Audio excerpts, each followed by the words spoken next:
Today we're going to talk about the top 5 mistakes that new real estate investors make and how to avoid them.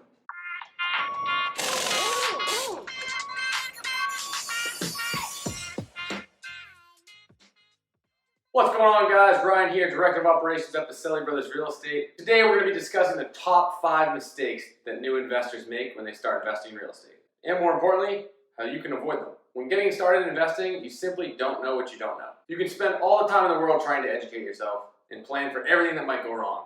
But until you actually get your feet wet and take down a deal yourself, then that education is for nothing. On the other hand, if you just jump right in guns blazing just to try to get your first deal under your belt with little to no education, you can get burned pretty easily, lose a bunch of money, and want nothing to do with real estate ever again. Luckily for you guys, we've been investing for more than 5 years ourselves and have seen and experienced our fair share of issues. In this video, we've compiled our top 5 mistakes that new investors face. We're going to review how you can easily make any of these 5 mistakes just due to lack of experience, but more importantly, how to avoid these mistakes yourselves. We've already paid for these life lessons on our own time, so no sense in you guys also paying for them. Pretty good deal for you guys.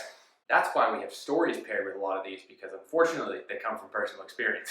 All we ask in return is that you guys please like, comment, subscribe to this video. Let us know in the comments what another video you guys want to see is. Help us reach as many people as possible and answer the questions that you guys want to know. This will help us grow the channel and create new content for everyone. Now with that, let's dive in. Our number 1 mistake on our top 5 investor mistakes that they make when first starting out in real estate is dealing with tenant sob stories. Now this one's a bit tough, but it is so important to maintain a business mindset when dealing with tenants. We fell victim to this about a year ago. We acquired a property that had an existing tenant in it, and we took over her as our tenant. She was a single mom with a couple kids, and all of a sudden, she stopped paying rent. Of course, this is right around Christmas time too. We offered her cash for keys, money to help with her moving expenses, offered to move all of her stuff for her with a moving company. We spent 3 to 4 weeks sending her links on Section 8 housing, single mother rent assistance. Everything you guys can think of in the state of Indiana, we sent to her. We even sent her other listings from our property management company to try to replace her in a different unit. And we work with our property management company to minimize her application costs when applying to new units. They even knocked 50% off the down payment for her to move into a new unit. As she realized how many solutions we put in front of her, eventually she realized her only option was just stop responding. We wasted hours and hours and hours trying to help this woman find a new place to live and help her with any kind of costs associated with the move. It didn't matter.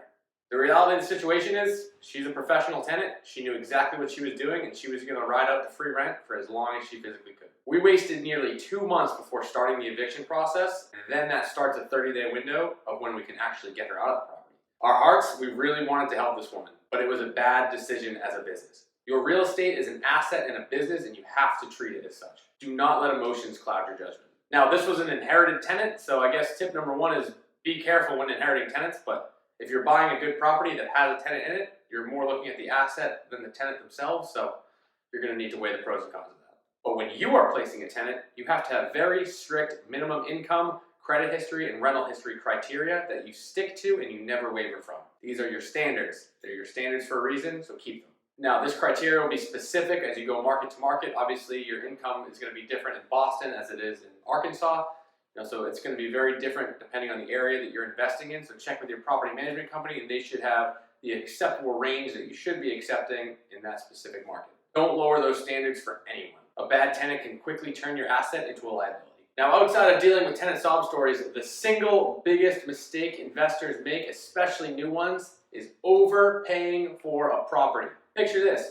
You find your perfect investment property in the best location possible and you're like, this is my property, this is where we're going, this is it, but it's way too overpriced. What do? Do you buy it thinking it's going to appreciate and become that valuable? Or do you look for another deal? Does this sound familiar to you? You've been underwriting for 6, 7, 8 months, making offers and not getting anything accepted, and you're getting sick of getting outbid by other investors. Maybe you're thinking, oh, I can just throw an extra $10,000, $20,000 on to secure the property. This is a bad mistake that investors make to get involved.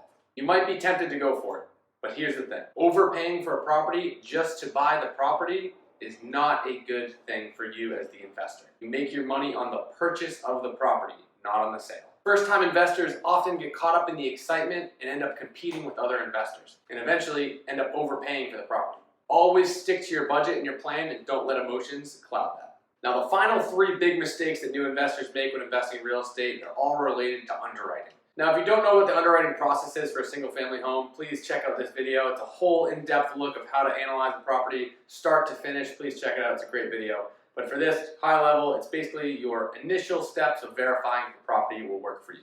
So mistake number 3 is underestimating your rehab budget. Renovations are an essential part of real estate investing, but they can quickly turn into a nightmare if you underestimate the cost of your rehab. You can end up running out of money halfway through a project and having a house that you can't finish and you can't put a tenant in. To avoid this mistake, always add 10% to the bid that your contractor provided you. If you're a new investor or just started working with this contractor, consider adding 20%. This will ensure that you do not make that mistake and run out of money.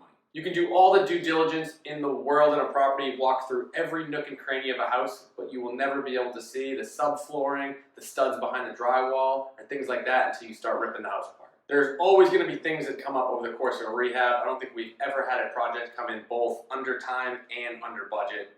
If you have had that happen, please let us know in the comments, but I don't believe you. Now on the other side, if you allot 10 extra % to your rehab budget and you don't find anything wrong, that's all extra profit, icing on top of the cake for you. The 4th biggest mistake that new investors make is overestimating your rent premiums. Now rent premiums are simply what you can charge for rent after you fix up the property. Renting out your property is a great way to generate income, but it's essential to set realistic expectations of the rent that you can generate. Don't assume your property will generate the exact same rent as a house nearby. Several factors affect rent, the main 3 being condition, amenities, and location. Consider nearby schools, restaurants. All of these things are convenience factors that tenants will pay additional money to live in the property close to the things that they love. Speak with a property manager and agent to find out where those really good areas are to know if those rental comps that you pulled are realistic for your property. You also should be checking with your property management company to find out what they would be charging for rent.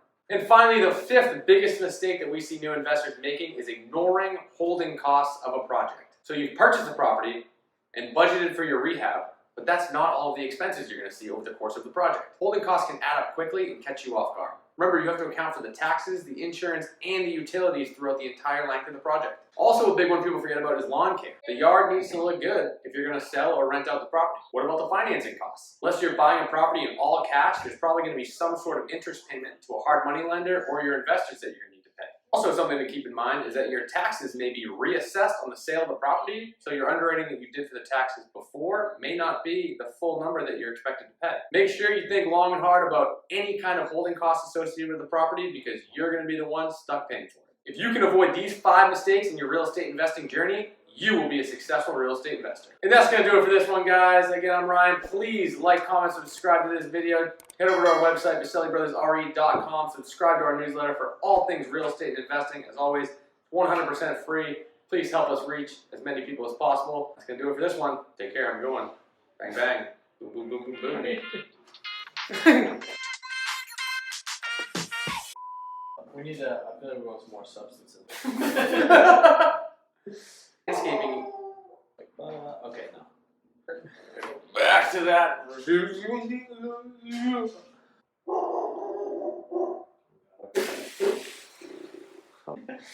Like, but Plus